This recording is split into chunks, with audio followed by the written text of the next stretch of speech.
Lent is a man-made tradition, and Lent was never meant to be a time to give something up. Knowing that Easter is coming, it's a time of preparation. And so it's a time to be purposeful, to plan. And so Lent was a time where people would remove things from their life that were getting in the way of them turning to God. Or they would add something that would help them in that journey.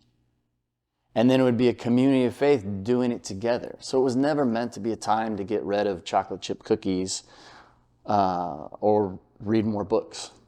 It was a time to turn to God. Because let's face it, we're human. We have a hard time staying intentional. We have a hard time staying on task. And so we drift to the right, to the left, up, down. It's who we are. That's okay. But Lent is a time for us to redirect. It's a built-in time of the year for us to laugh about our poverty, to laugh about our poor planning, about our inability to stay the course. It doesn't surprise the Lord. I mean, isn't that why he came? Because we're going to blow it. And he came to set things right. Somebody sent me a text this week and said, "Am I a sinner or am I a saint?" And I said, "You're both. You're a sinner because you missed the mark, just like me, just like everyone. We can't seem to do what we know we should do." I said, "But you're a saint because the Lord makes us one. When we turn to him, we take on the purity of Jesus, because Jesus takes upon our failings to set things right. Because when we fail, we let it get us down. We let it break us. But that's not the purpose of poverty. Now, when I keep throwing around poverty and being poor, I'm not talking about finances, although that plays into it a little bit, but we're talking about a poverty of the spirit.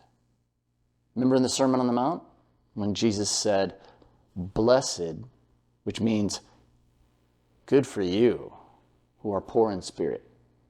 What? Well, all of those blessedness, the Beatitudes that follow after that, are examples of our inability to be in control, of our lack of power. And so as we embrace that, we're set free. You shall know the truth, and the truth will set you free. So it shouldn't be a shocker. And this time of Lent is a reminder to us of our humanness, which is naturally a state of not being in control, which is why we turn to God. We're going through the book of James because James is trying to take care of this early church. And James, as the leader, is trying to share words and urge. And it's a letter, it's a book, it's something he wrote not just for one church, but for all the believers that he could get it out to. And in the beginning, here in the 9th verse of the 1st chapter, he says, "Believers who are poor have something to boast about, for God has honored them. And those who are rich should boast that God has humbled them." The truth is, most of you who are listening to this are from the United States, and so you're rich. And since our church is based in Orange County, I would assume that most people who are viewing this are from our area. And so you're even more wealthy. But you can be wealthy and not blessed, right?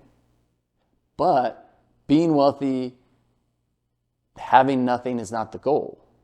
The goal is to be blessed. And so you can, as James says here, you can be rich, but boast that God has humbled you. So you can be rich and still humble. You can be rich and still poor. One of my favorite figures in history is St. Francis of Assisi. And St. Francis came from a very wealthy family. In fact, his father was one of the first to get into the real estate in their area. So he bought up all kinds of land, and the Crusades, there were 4 of them, and he participated in one of them, and he's getting out of jail because the opposition considered him a criminal for obvious reasons. And so as he's leaving prison, as he's leaving this war, he's disillusioned with his life. He's very wealthy, and he's a believer, but he's not poor in spirit. Now, you know St. Francis of Assisi in some degree. He's kind of the Snow White of early priests. He's the one that is said of that the animals came to him. Oh, whether that's true or not, it's not the point. He was just a gentle, humble soul, because what he did was he took all of his wealth and he renounced it. And he intended to be not just poor in spirit, but also poor in means, to live simply so that he could turn to God, because he knew that God was calling him closer. And so he gives all of this up. And in fact, the others that would follow what he was doing, they would have a rope around their robe, because at this time, that's also where you would put your wallet. You would have a belt, a wallet belt, and that's where you kept your money. And instead of having one with money, it was a plain rope to symbolize a choice, to not depend on money, to not depend on wealth, but instead a rigid determination to live only by what God provides. The intention of me sharing this is not for you to be stuck in between that, but if God calls you, you better do it.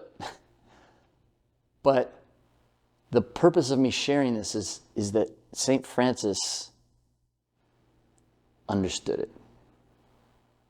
He understood what it was to be of means and what it was to be poor. And he chose to be physically poor so that he would be blessed. He felt that Jesus was calling him specifically to be poor. And by being poor, he would be able to recognize that he's also poor in spirit, or humble, or downcast, or powerless. That's what James means here. Believers who know the Lord and they're close to him, by just proximity you realize, gosh, I'm much different than God. I'm not in control. And because of that, when you have circumstances that remind you of that poverty, you turn to him. That's the goal of Lent. That's what James is trying to communicate here. That's the life that St. Francis was trying to live. That's what Jesus meant when he said, blessed, filled are the poor in spirit. Isn't that just great news? It's great news that you don't have to be in control. Let it all go. You can't really hold on to it anyways. Have you ever tried to really be in control with your health, fractured relationships, unemployment? There's lots of times when you're not in control. And so what are we to do? Turn to God. And I love what Scripture says. Turn to God and be saved. May God bless you.